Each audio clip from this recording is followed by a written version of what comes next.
Hi, this is Jeff Wortham.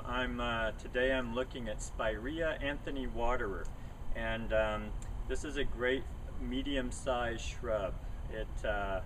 It's deciduous, so it is bare in the winter, but it has a nice display in the fall going into the winter. It gets a nice orangey red color in the foliage, at least here in Northern California.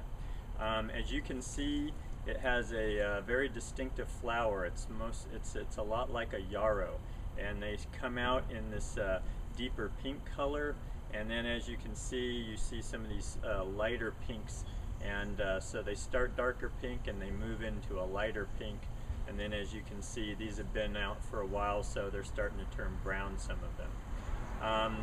What I love about this plant is the size. It's really flexible. I keep mine 3 to 4 feet high and do that fairly easily. When it's time to deadhead these, and you do have to deadhead this plant, that's one of the downsides. These flowers are not self-cleaning, so when it's time and the flowers are all spent, you really do need to deadhead this guy.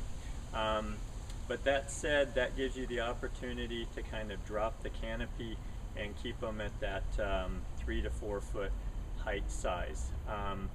And you know, when you're designing, that's very important to keep these things in mind. I like to have layers in my plantings, and when I find that this medium size of 2.5 to 3.5, 4 feet high is a very critical plant size in residential design.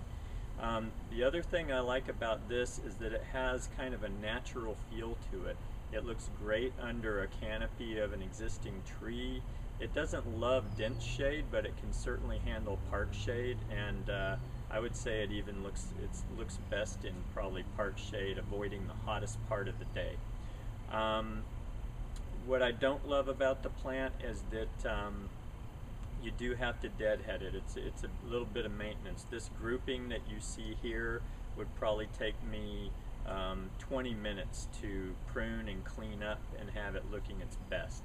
And you can look at the maintenance video on this grouping, and it shows you how I take care of that. Water, moderate. Especially if you use it in part shade, it does not need a lot of water. This doesn't get anything special, and they look really healthy all year long. And soils, it's very tolerant of a number of types of soils. We again have rocky clay here. I've used it all in the East Bay area where we are in Northern California, and have never had a problem with any issues with soils with this plant. So it's a big thumbs up for me. I like this plant a lot, especially in design. It has a lot of flexibility. It has enough structure that you can build other plant design groupings off of it. And the nice pink color and the fact that it's multiple tones seems to be something that a lot of my clients like about it as well. So Spiraea Anthony Waterer, definitely a thumbs up. Great little plant.